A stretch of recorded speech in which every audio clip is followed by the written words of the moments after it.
End of Year Test 1. Dr. Andy Garcia is no ordinary vet. He works in one of the largest zoos in North America, and lions, giraffes and golden eagles are just a few of the many species that he is responsible for.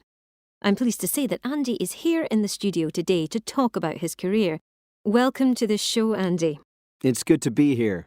So what's a typical day for you like? I guess it's not your average 9-to-5 job. Well, you could say that.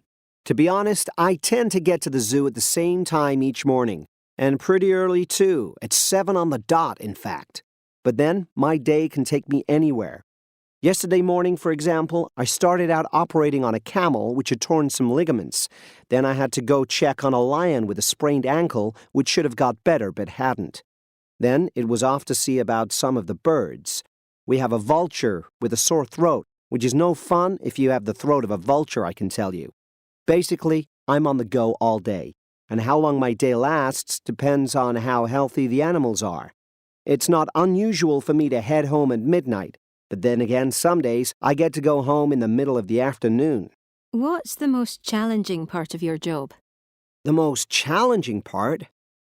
I suppose performing an operation on huge animals like elephants and rhinos is pretty demanding, but I guess what I find most challenging is working with species that are really unique. There are animals in the zoo which are both rare and weird. Sometimes we don't even know what they should be eating or whether their behavior is normal or not. It means that when they get ill or show signs of stress, it becomes a really difficult job to find out exactly what's wrong. I guess it must be next to impossible to diagnose an animal if you have no idea how they are supposed to look when they are fit and well. Exactly.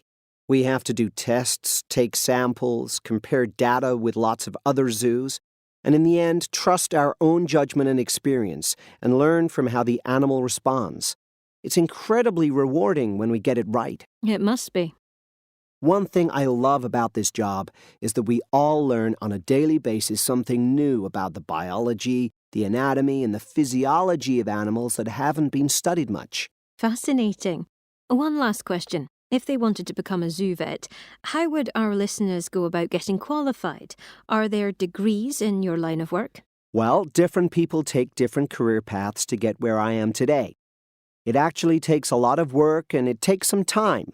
When you finish your veterinary degree, you're qualified to treat pets and farm animals, but you're not trained to work with wild or zoo animals.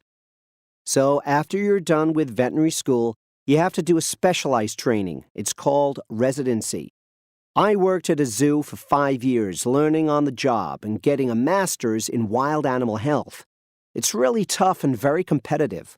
Lots of young people want to work in this area. I guess. Anyway, thanks for coming in, Andy. After the break, we'll be talking to one.